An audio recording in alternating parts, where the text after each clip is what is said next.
We do this.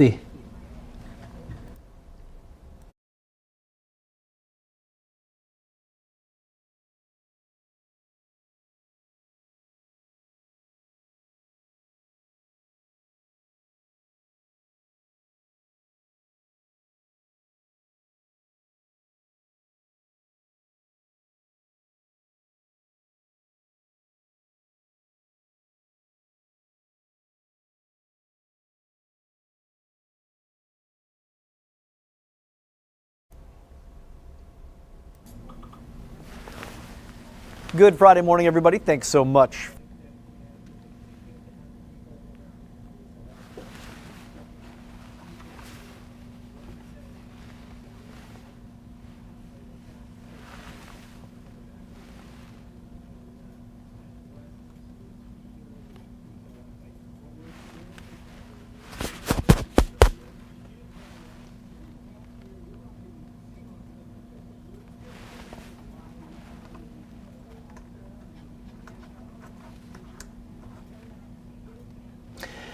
So Emerson, I'm not sure what's happening technically, but I lost my audio feed to you.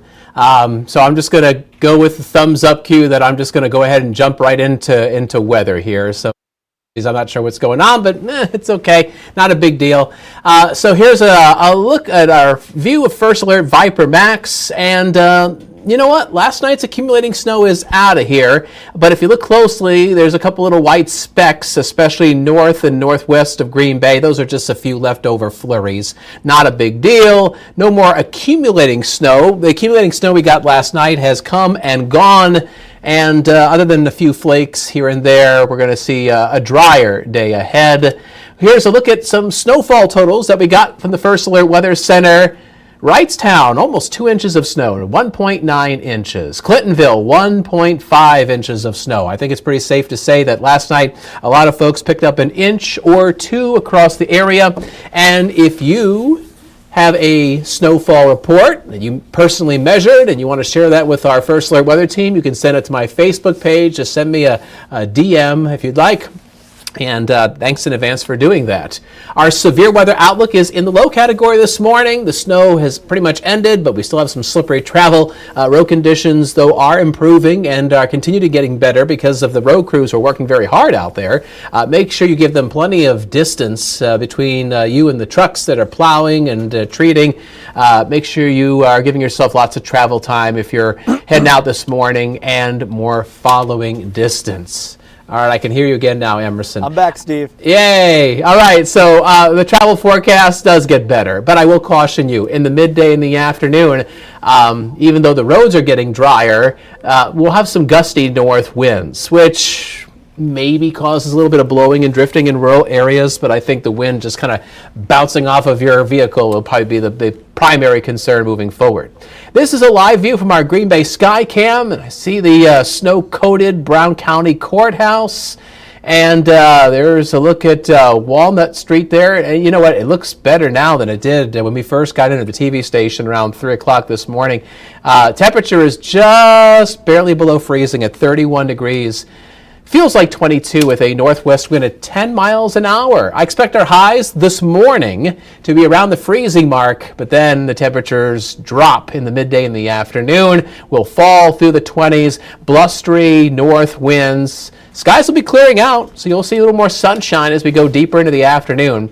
And as that colder air comes in, this is the beginning of our next weather maker, a blast of some chilly Canadian air arriving today and lasting into tomorrow morning. In fact, Saturday morning, our wind chills will be falling below zero again. So we have two cold fronts that are slicing across the Great Lakes. The first one is charging down towards Chicago. That gave us the snow last night. The second cold front is arriving from upper Michigan right now, and it is bringing us a blast of some frigid air. Now, thankfully, this Arctic air is going to be short-lived in comparison to some of the other blasts of bitter air we've seen so far this season. So temperatures right now, except for the far north, in the 30s. We're at 34 in Appleton, 36 in Wapaka, 31 in Manitowoc, and in Sheboygan. Green Bay's at 31 right now. I think there's a pretty good chance that we'll reach and exceed the freezing mark, but not by much. And it's been a while since we've actually been above freezing. The last time that we've been above freezing here in Green Bay was 3 weeks ago. Back on January 16th, we had a high of 34 degrees. So any time spent above freezing will probably be short-lived. Temperatures will fall as gusty north winds pick up.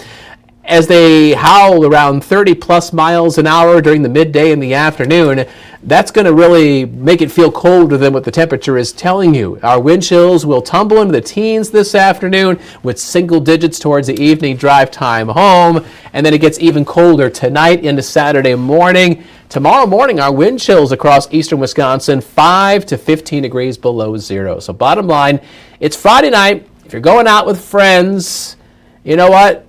Make sure you dress warmly, dress in layers, bundle up, try to limit your time outside if you can. It is going to be nasty cold overnight heading into Saturday morning. I do want to talk a bit about Saturday's weather.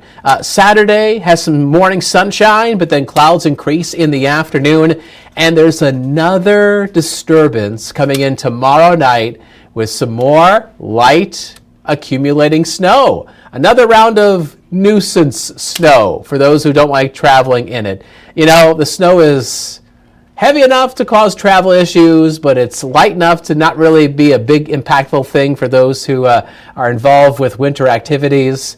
And so, yeah, another inch or so is possible tomorrow night into early Sunday, especially northeast of the Fox cities. And so that could impact travel Sunday morning. There won't be as many people on the roads compared to a weekday, but, you know, maybe families are out early going to church. Maybe you're out running errands Sunday morning. Just be advised that it might be slick.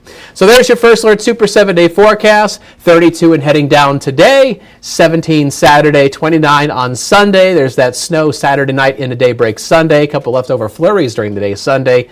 And other than a rain-snow mix here and there on Tuesday, the highlight of next week is just how mild it's going to be.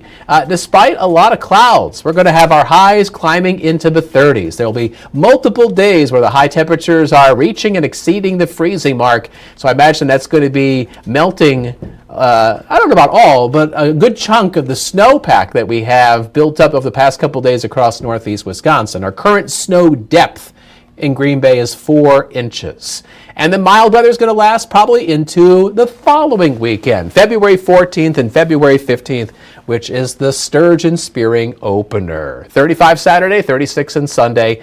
Skies will be mostly then partly sunny. And it's going to be mild, but I don't think it's going to be so mild where we're going to be ice thickness. I mean, of course, we always watch for that, regardless of the weather.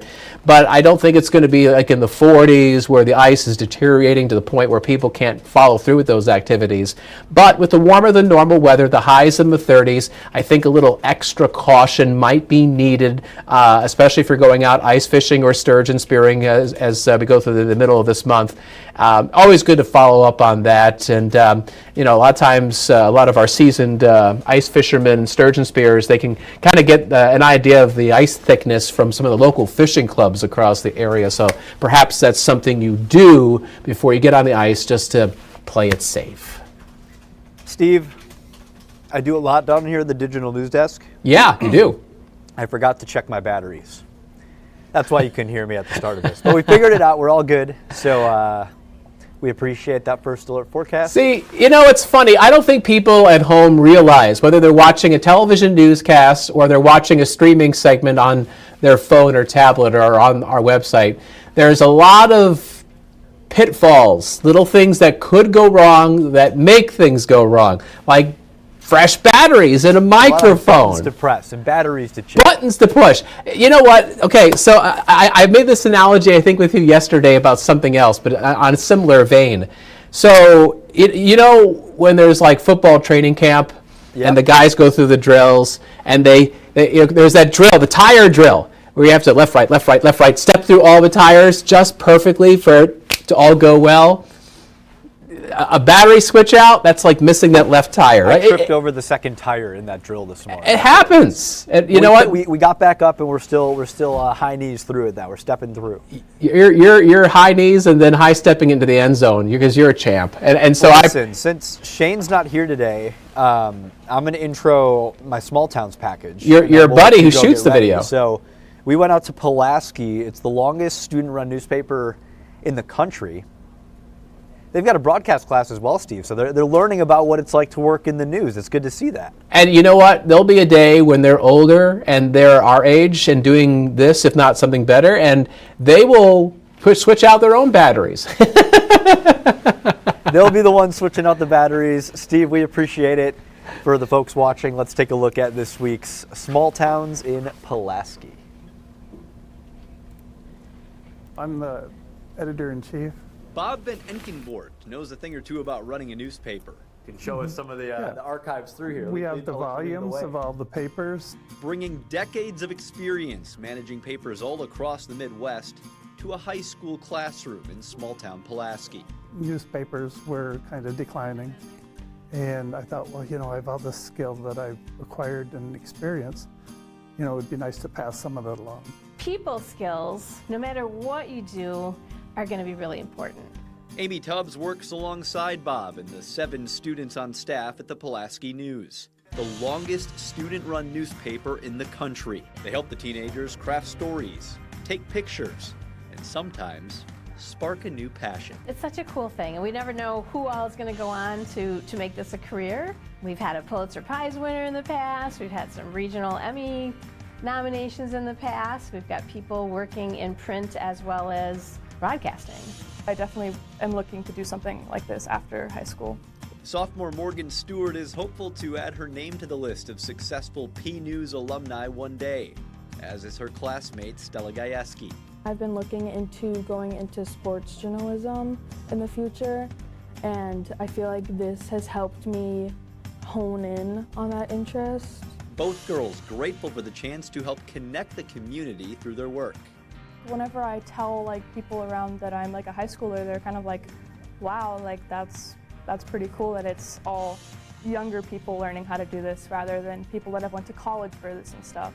While learning the ins and outs of reporting, there are some other life lessons taught along the way. They learn how to talk to people, in some cases how to make a phone call, because everyone's so afraid to talking to a human. The biggest part is impressing upon them that there are deadlines. And we have to have deadlines to have a business, and they have to meet them. And every 2 weeks, a new edition of a small-town legacy you could say is something to brag about. The papers around the region will come in when there's a big story, but we're the ones that are here for the little stories too. Reporting in Pulaski with photojournalist Shane Fitzsimmons. We think it's important that we're here and that we can put it on the pages because you kind of preserve the history that way. I'm Emerson Lehman for Small Towns. Such a fun time there in Pulaski learning about the P News. And hey, next week, Thursday, we're ditching the classroom and headed out to the frozen Lake Winnebago in Techeetah for the Steel Shoe Fund Memorial Race.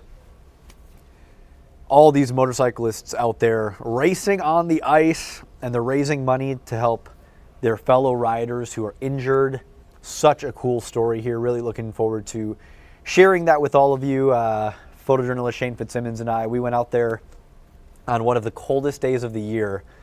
Those cyclists were working hard, and we were working hard as well. And we really enjoyed that story. Looking forward to having you tune in for that. Next Thursday, there's Shane and I. We were all bundled up, Shane's beard freezing up. It was a cold one. It really was, but we enjoyed ourselves, and looking forward to bringing you that story next week. Small Towns always on Action 2 News at 6. We certainly love bringing you these stories each and every week.